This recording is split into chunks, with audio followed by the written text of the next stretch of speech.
O Brasil é considerado o país mais ansioso do mundo e o quinto mais depressivo, segundo a Organização Mundial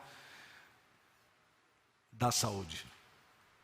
Eu não queria ter esse número de primeiro lugar, né? Porque está em primeiro lugar, bom, nesse número não gostaria. Mas sabe, antes de eu saber disso, eu nunca imaginei. Porque a gente vê brasileiro assim, país do futebol, todo mundo gritando e tal, país do carnaval. É o que se fala do Brasil, né? Alegria, tal. Mas eu não imaginava que ele seria o mais ansioso e o quinto mais depressivo. É algo assim. Sabe como a Bíblia, ela tem algo que é milenar. Milhares de anos atrás, Salomão escreveu algo que se parece muito com esse número: ansiedade, depressão. Ansiedade e depressão. Dá uma olhada no que está escrito aqui na Bíblia, que foi escrito há milhares de anos, antes de haver até a ciência chamada psicologia ou a neurociência. Salomão disse: o coração ansioso deprime o homem. A Bíblia é ou não é atual, gente? Mas uma palavra bondosa o anima. Deus tem uma palavra bondosa para o seu coração, para animar você, para trazer o ânimo do Espírito para a sua vida, em nome de Jesus. Fica conectado, fica ligado agora o que Deus vai falar com você. Aqui não é só alguma coisa para você ouvir, pronto, acabou, não. É algo que vai mudar você, que vai mudar a sua vida. A palavra de Deus tem poder para operar grandes transformações.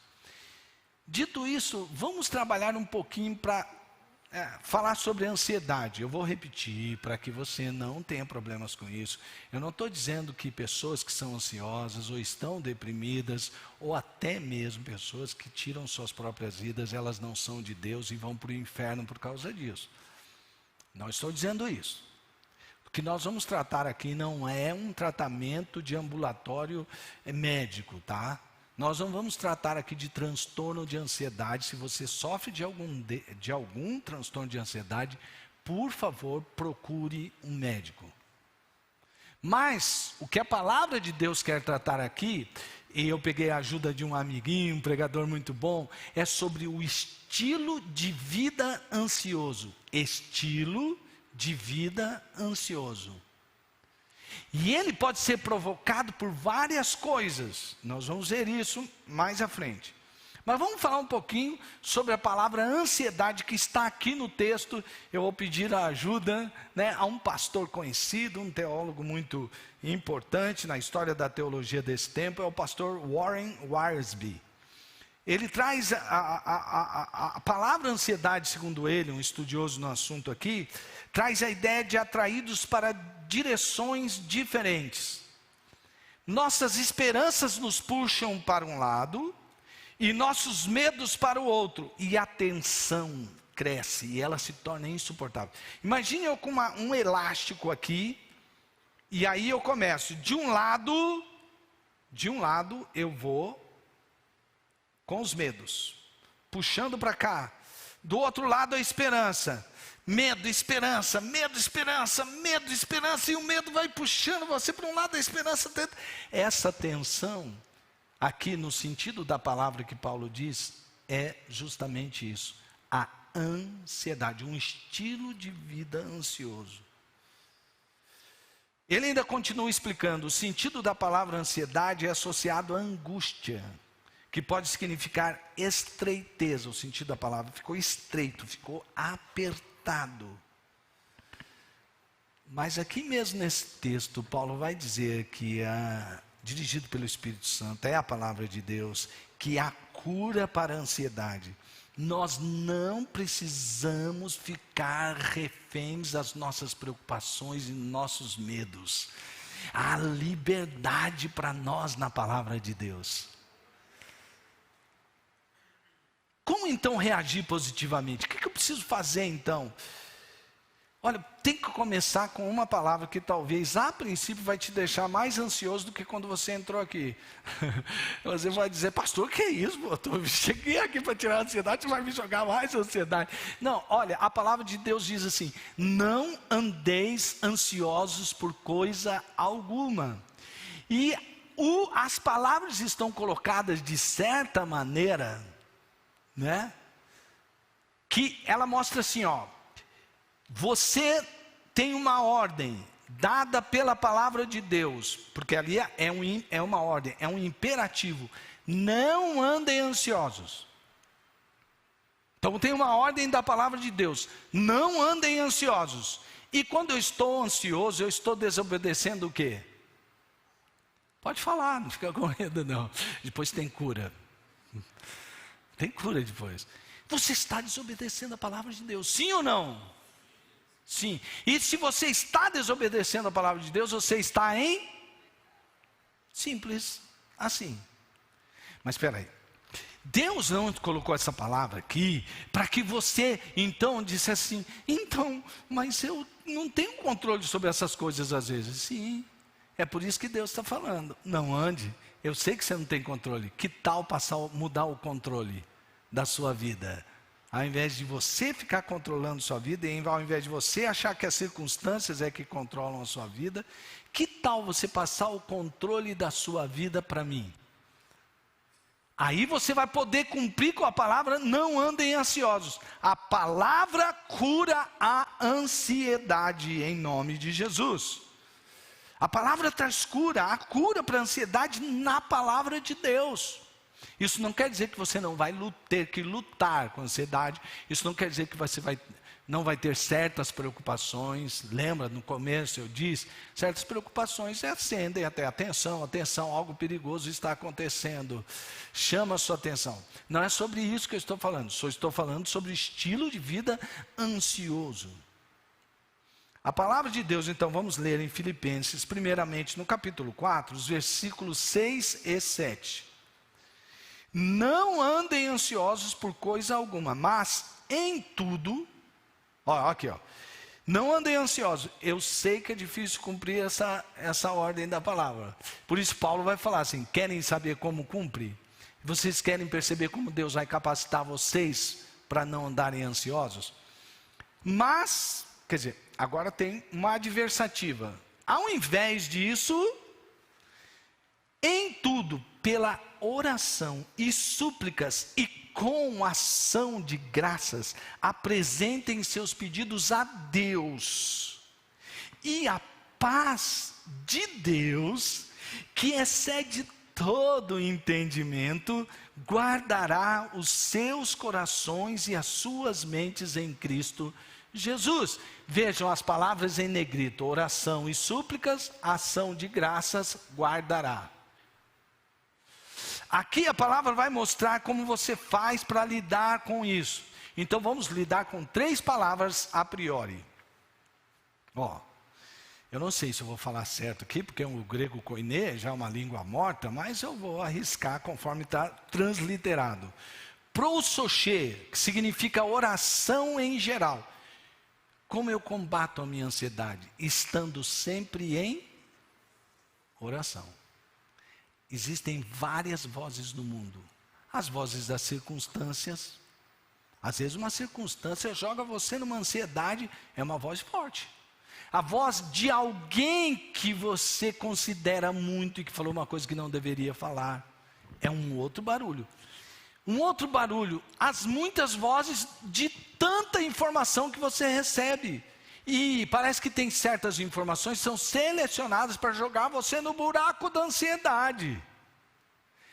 Então, o que a palavra de Deus está falando conosco é o seguinte: orem, orem, orem, orem, porque a oração, lembra da oração modelo de Jesus? Olha como ele começa: Pai Nosso. Uau! Pai Nosso. Quantos aqui creem que Deus é o Pai?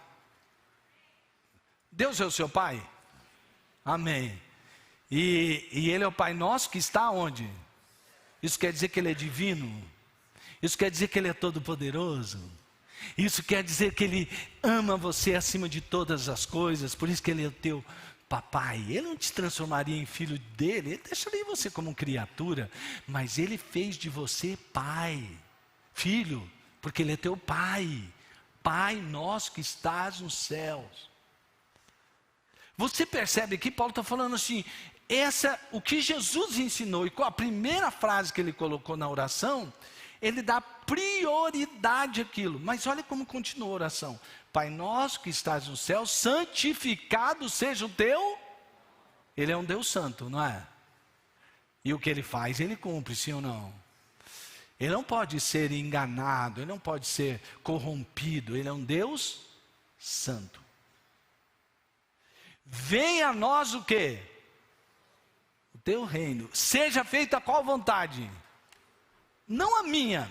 A minha vontade ela é tortuosa, ela vai me conduzir por caminhos de ansiedade. Que venha o teu reino, que seja feita a tua, assim na terra como no céu.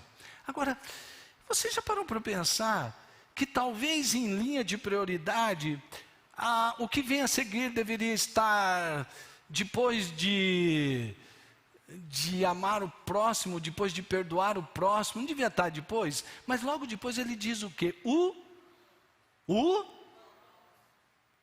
Você acha que por que Jesus ensinou? Porque ele estava tão preocupado com o pão dessa terra? Jesus estava ensinando assim, o pão nosso de cada dia nos dá? Não dá para viver no ontem, nem na preocupação do... O que Jesus está falando? Ensinando a oração. Quando você ora, você declara de quem você é dependente. Se você não declarar essa dependência, uma perda de emprego pode te desestruturar de uma forma que você vai ficar super ansioso. Um problema financeiro vai tirar você do eixo. Um problema no relacionamento, na sua família, do pai com o filho, do filho com o pai, da filha com o pai, do marido com a mulher, da mulher com o marido. Tantas coisas vai tirar você do eixo. Mas quando você sabe que há alguém que cuida de você, muda, sim ou não? É por isso que Paulo está falando assim, orem por todas as coisas, orem por todos, em tudo você coloca oração, tudo você recheia de oração, recheia a sua vida de oração,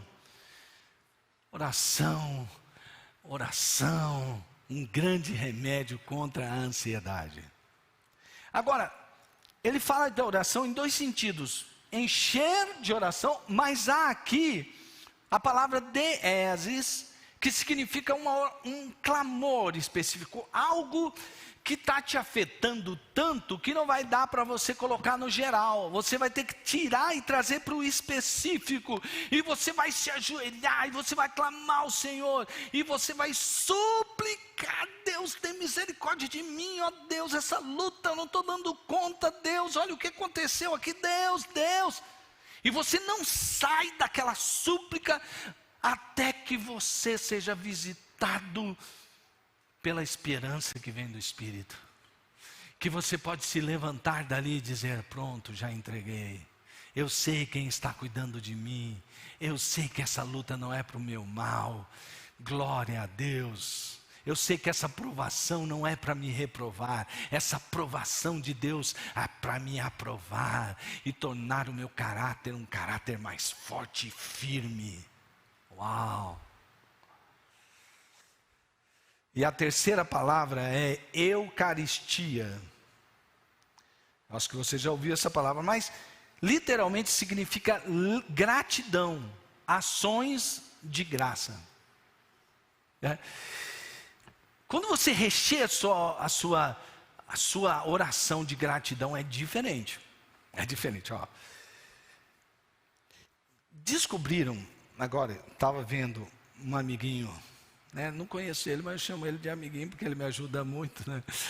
Ele tem um canal que chama Divinamente. Ele trabalha junto com o pastor Douglas Gonçalves. E eu estava assistindo, ele estava falando que existem estudos que mostram os malefícios que a reclamação faz em certos pontos do cérebro. E que a neurociência está trabalhando mais nisso e demonstra que a reclamação te dá um prejuízo enorme.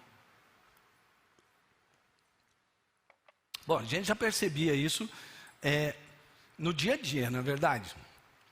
Existe uma figura na nossa família, não é um parente tão perto, eu não vou falar o nome dele, mas que a gente sempre brinca, porque sabe aquele seu parente, aquele seu amigo, que tudo ele fala que vai dar errado? Aquele seu parente, aquele seu amigo, que as notícias que ele tem para contar para você é sobre... Ele parece assim, sabe quando tinha no jornal aquela notas de falecimento? Ele sempre te põe em dia sobre o falecimento. Ele não para por aí, ele explica para você por que ele morreu. E que tem umas dores lá que às vezes você está sentindo, você não sabe o que é, mas pega você e puf, ele morreu, foi uma morte relâmpago. Você sai dali, será que eu tenho alguma dor? Gente, que isso? E vamos dizer, o nome dele não é esse, tá? Nós vamos dar o nome nele de João. Aí sempre na família a gente brinca. Quando alguém começa a ser muito negativo, fala assim, tira esse espírito de João da sua vida. E aí você percebe, quando você vai ficando negativo, você fala assim, sai de mim também. Eu não quero, sabe? Isso é altamente prejudicial, transforma você, transforma o meio ambiente. Aí eu conheço alguém com que o Gabriel trabalhou, né, Gabriel? Eu não sei onde está o Gabriel, eu estava tocando bateria aqui. Mas assim, e ele falava para mim, pai, quando eu via, eu dava uma afastada, porque toda vez que eu ia conversar com aquele cara, ele tinha uma má notícia para me contar. Dá. Alguém uma vez brincando, ele disse assim, já pensou, se tudo que a gente reclamasse sumisse? Vou reclamar de alguma coisa, quero que isso suma da minha vida.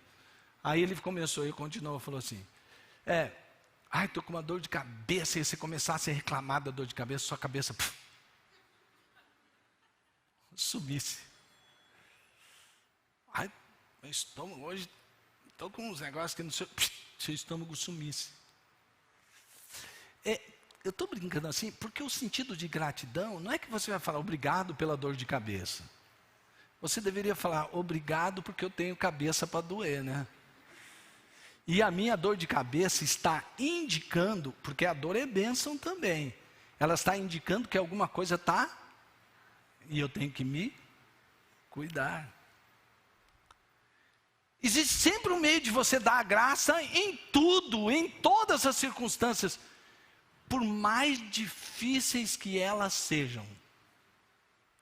Então, ele está dizendo assim, enquanto você ora, suas orações gerais, enquanto você está fazendo aquela petição, aquele clamor, não se esqueça, já dê graça. Agradeça a Deus em todo momento na sua vida, sai dando graças, glória a Deus, eu acordei hoje, eu estou com saúde, eu posso falar, eu posso estar aqui, vocês vieram aqui. Bom, olha, parece que isso é comum, mas olha, não é tão comum assim, tem gente que não pode estar aqui por alguma razão. Quando você faz isso, existe um resultado na sua vida.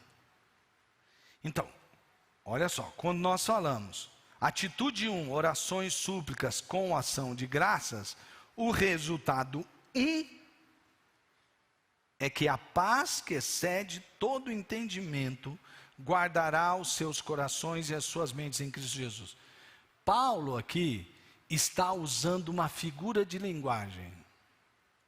Como o próprio nome diz, vou falar uma coisa hiper óbvia, o guarda serve para quê? Para que o guarda serve? Para guardar. Vocês pensaram assim, o pastor está fazendo uma pergunta, né? Não. E o que ele está dizendo assim, olha, o guarda está ali, ó. Se você ora, suplica, com ação de graças, tem um guarda. Quando a ansiedade vier e bater na sua mente, suas orações, suas súplicas e ação de graças vai estabelecer um guarda ali. E quando a ansiedade chegar, ele vai falar, opa, aqui você não entra não. Aqui está recheado de oração. Aqui está uma pessoa recheada de gratidão. Aqui você não entra. Nessa mente você não entra. O guardará a sua mente. E o seu coração, suas emoções vêm com toda a força. E vem aquela coisa para trazer ansiedade. A hora que bate ali no coração, que está em dependência de Deus em oração, sendo guardado por Deus em oração, suplicando a Deus sempre com aquele coração cheio de gratidão. Quando chega a ansiedade, o guarda, que é a paz de Deus, vai dizer assim: aqui você não entra. Você entendeu? Guardará a mente e o coração. Mas é incrível, amados irmãos, como nós temos dedicado pouco tempo à oração. Uau! Isso devia ser alarmante, e é alarmante. Nós tivemos num congresso do Multiplique, a gente viu cada pesquisa que foi feita no mundo inteiro, e algumas aqui no Brasil, e até no meio de pastores, que a oração, olha, está ficando grave a coisa. Por isso talvez a gente esteja ficando cada vez mais ansioso e sujeito a esses transtornos de ansiedade. Porque quando você faz isso, a paz que excede todo entendimento, não é a circunstância, meu irmão. Paulo, quando escreveu a carta aos Filipenses, ele estava preso, já fazia algum tempo. Ele não tinha mais direito a nada, nenhum de seus bens, a coisa nenhuma, não podia nem trabalhar para conseguir o seu próprio sustento. E ele sabia que provavelmente, era quase que certo na cabeça dele, que a sentença dele seria sentença de morte. Ele tinha razões para ficar ansioso, sim ou não? Você estaria ansioso? Sabe o que Paulo fez? Você sabe o que Paulo fez? Ele escreveu essa carta, que é conhecida como a carta da alegria. Uau! Eu sei que isso é paradoxal, é doido. Mas a Bíblia, como diz um pastor, um estudioso, a Bíblia é um livro muito louco. Como é que um livro milenar podia estar escrito? Ele devia ter caído em desuso. E a pessoa ia ler, para aquele tempo, quem sabe, fazia algum sentido. A Bíblia transforma o africano, a Bíblia transforma o europeu, a Bíblia transforma o asiático, a Bíblia transforma o norte-americano, o sul-americano, a Bíblia transforma as tribos indígenas. A Bíblia é viva e ela transforma, porque ela tem poder de transformar. E ele tem o poder para curar a ansiedade. E a paz de Deus, que excede todo o entendimento, quem explica isso? Guardará os seus corações e as suas mentes. Atitude número 2. Vai mais rápido agora, pode ficar tranquilo. Finalmente, irmãos, tudo que for verdadeiro, tudo que for nobre, tudo que for correto, tudo que for puro, tudo que for amável, tudo que for de boa fama, se houver algo de excelente ou digno de louvor, pensem nestas coisas. Adotar pensamentos excelentes não é só adotar pensamentos positivos que eu estou falando. Estou falando de adotar pensamentos excelentes. Deixa eu te fazer uma pergunta. O que é que está povoando a sua mente? Você tem escolha. Opa! Você tem escolha sobre o que vai povoar a sua mente. Aí você fala, não tem hora que eu não estou nem querendo pensar, mas penso. Tá bom, mas como você se alimentou a sua mente? O que você estava assistindo? O que você estava vendo? O que você estava conversando? O que estava fazendo parte do seu dia a dia? Do que você se alimentou, é o que o seu pensamento pensou. Você entende?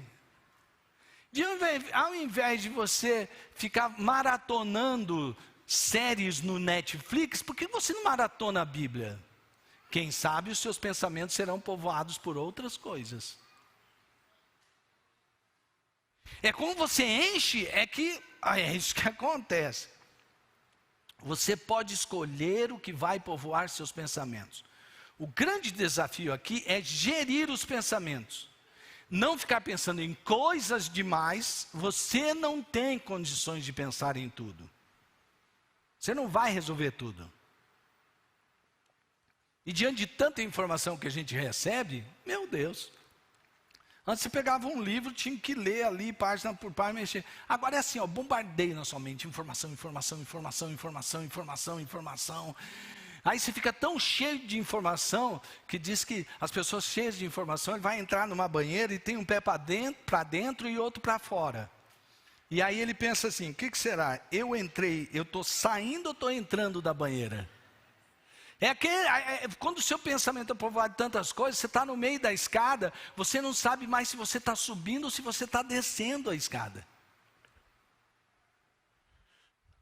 Antes isso era só coisa para quem ficou um pouco mais velho, né? É jovem ainda, mas ficou um pouco mais velho. O que você estava fazendo? Pô, esqueci do que eu estava fazendo, né? Só que hoje, você vê todo mundo está assim. Você vê adolescentes que o cara saiu daqui, foi ali, ele pegou o celular, gente, aí o fulano, o outro amigo falou, fulano, não era para você fazer tal coisa? É mesmo. É um bombardeio. Você pensa tanta coisa que você não está pensando em nada. Você se perdeu.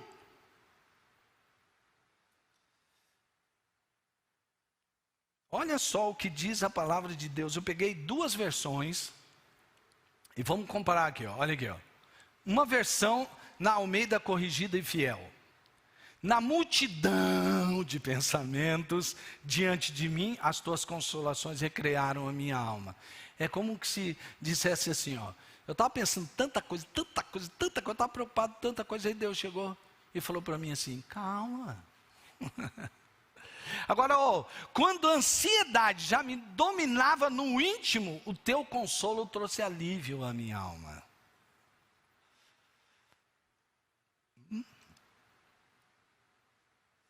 Então o que você tem que pensar? Tudo que é verdadeiro, tudo que é nobre, tudo que é correto, tudo que é puro, tudo que é amável, de boa fama. Se houver algo de excelente, digno de louvor, pensem nessas coisas. O que tem ocupado o seu pensamento? A Raquel estava aqui no culto das 8 e ela estava ouvindo esse sermão. Ele disse, você pode usar uma coisa que eu li esses dias. Eu falei, que estava vendo. Eu falei, o que foi? Ele falou, não, eu aprendi que, por exemplo, o cérebro feminino, estava falando de neurociência, provoquei as mulheres, às vezes, elas começam a pensar alguma coisa, criam um sentimento e aquilo se torna realidade para elas. Falei, ela falou, a gente já estudou que tem casamentos que estão desestruturados porque a mulher criou uma imagem, por exemplo, de que o marido estava traindo. Ela não tem prova nenhuma. Não existe nenhuma possibilidade daquilo estar acontecendo, mas ela entendeu que aquilo é verdade. Eu falei, mas qual a conclusão, Raquel? Ela falou que aquele estudo estava comprovando que as suas emoções podem fazer você pensar em coisas que não são verdades como se fossem verdadeiras. Eu falei, qual é o texto? Ela falou, porque a primeira lista diz o quê? No que a gente tem que pensar? Em tudo aquilo que é verdadeiro. Uau, é verdade. Tudo aquilo que é nobre, que é correto, que é puro. Você ficar pensando em bobagens e bobagens, enchendo a sua mente daqueles filmes podres, daqueles capítulos intermináveis de podridão de tanta coisa. Você está enchendo de tudo que é. Como que você vai povoar o seu pensamento com aquilo que é puro, assistindo o que você está assistindo? Ouvindo o que você está ouvindo, se envolvendo nas conversinhas que você está envolvendo, porque aqui fala tudo que é amável de boa fama, e aqui a palavra é assim, que também leva boa fama no seu pensamento. Eu estou pensando sobre o Martin. Ela fala, por que será que o Martin, aquele dia ele passou e não me cumprimentou? Cara, eu senti tanto você não ter me cumprimentado. O Martin nem me viu, porque sempre que o Martin me viu, ele me dá um sorriso e me dá um abraço. Só que se acontecer alguma coisa, eu tenho que ter pensamentos que levam boa fama para o meu irmão. Porque primeiro vem aqui e depois vai para cá. Você fica... criamos um mundo ansioso, de julgamentos temerários. E ele está falando, não, tira isso da sua cabeça, coloque em pensamentos excelentes, deixe o seu pensamento ser povoado por pensamentos que sejam dignos de louvor. E o resultado disso vai ser uma mente renovada, porque uma mente renovada tem uma vida transformada. Se houver algo de excelente ou digno de louvor, pensem nessas coisas. Então quer viver, ser curado pela palavra, que cura a ansiedade? Oração. Pensamentos excelentes. E por fim, porque é possível pensar uma coisa boa, mas fazer uma coisa errada. Agora, Paulo, ele está falando assim, o que eu estou pregando para vocês não é impossível de fazer, porque está acontecendo na minha vida, não porque eu sou bom. E em Filipenses, dentro daquele contexto é que Paulo fala assim, eu já aprendi a viver com muito ou com quase nada. Eu já aprendi a viver na prosperidade ou quando está faltando todas as coisas. Posso todas as coisas naquele que me fortalece. Deus está comigo, eu já tenho tudo que preciso. Eu não preciso ter ansiedade por nada.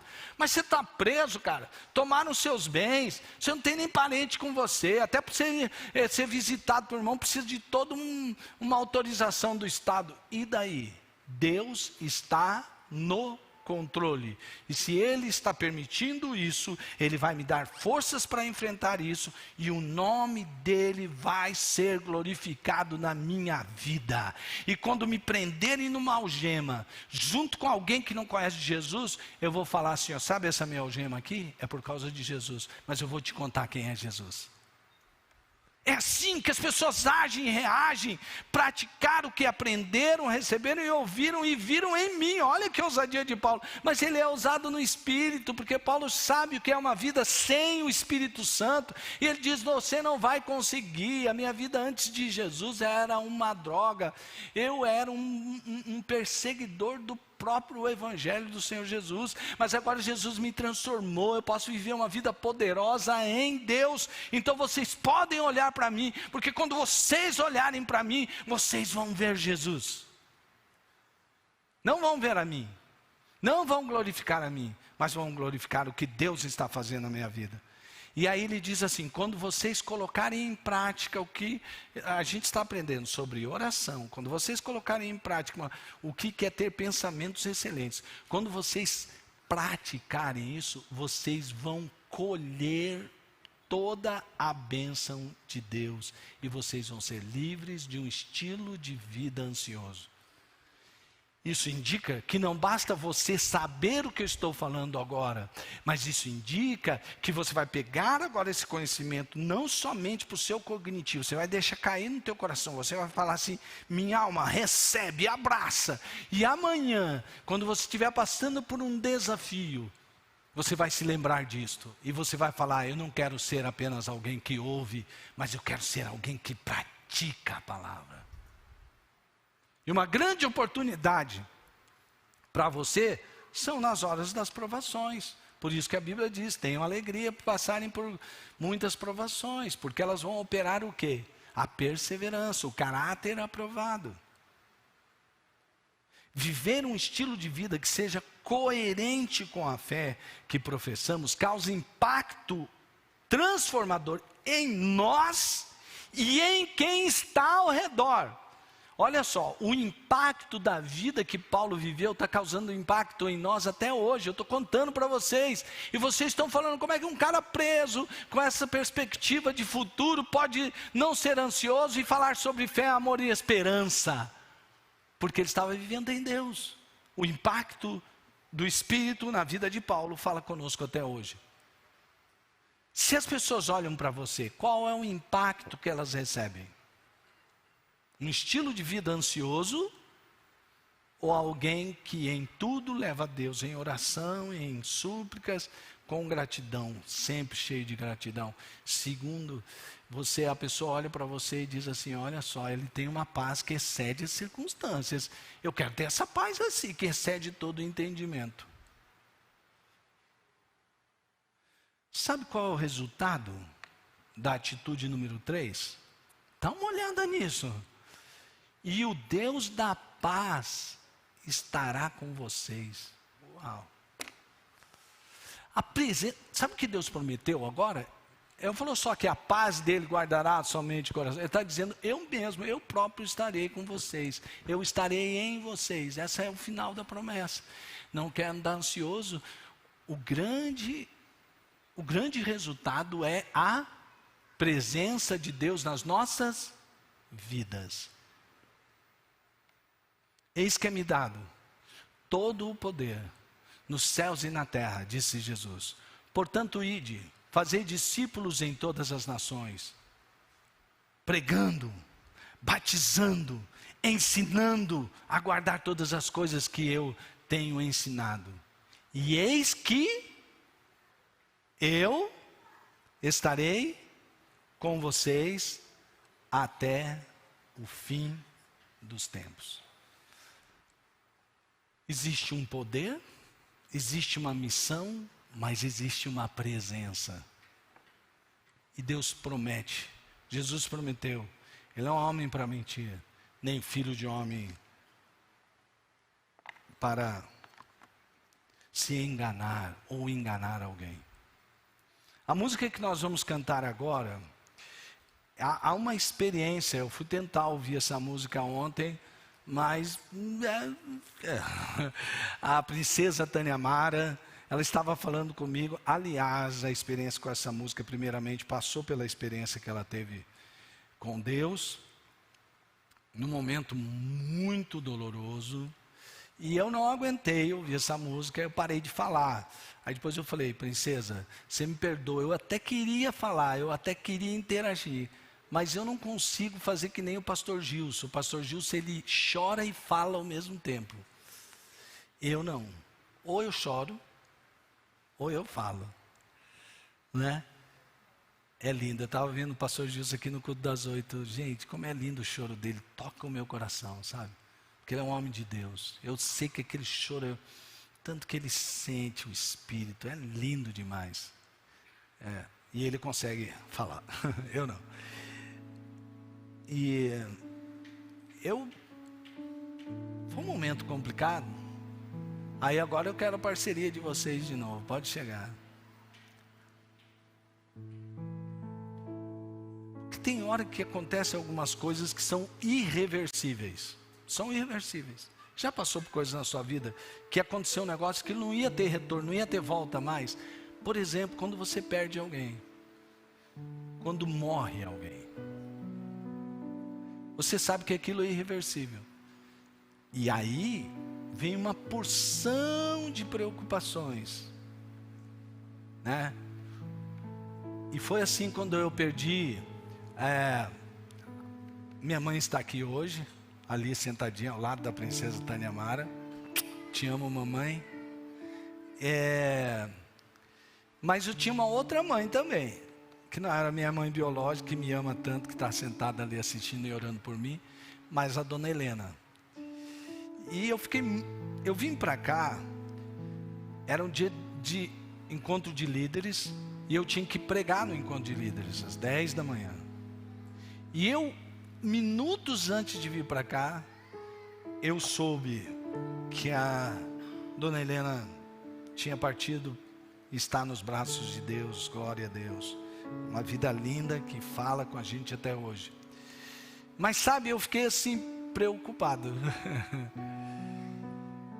E a minha primeira preocupação era como e quem vai falar com a princesa Tânia Mara, que esse é um momento que vai ser dolorido para ela. Mas eu fui tão ministrado pelo Espírito Santo que eu pude pregar, entreguei a mensagem.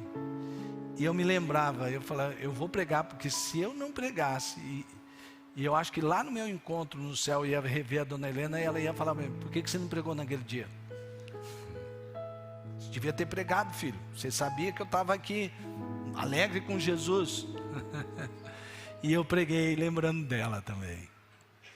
Mas a preocupação era essa. Mas naquele momento, Deus me deu muita calma. E Deus falou com a princesa Tânia Amaro através dessa música. Como as músicas são importantes, né? Elas falam com a gente, elas ministram coisas tão preciosas em momentos tão difíceis. Porque o grande problema da ansiedade é que você não sabe como vai ser o seu amanhã. Principalmente diante de coisas que são irreversíveis. Como será o amanhã? Todo mundo quer saber. E esse todo mundo quer saber vai produzindo tanta ansiedade, que você cai no poço da ansiedade. Mas sabe, no testemunho que a Tânia me contou, ela ouviu essa música, e ela disse que Deus estava confortando o coração dela, e que ela não precisaria se preocupar justamente com o amanhã. Porque Deus cuidou do passado, Deus cuidou do presente, Deus cuidou de cada dia da dona Helena. E Ele está cuidando agora. O amanhã eu não sei, mas uma coisa eu tenho certeza: Ele está nas mãos de Deus.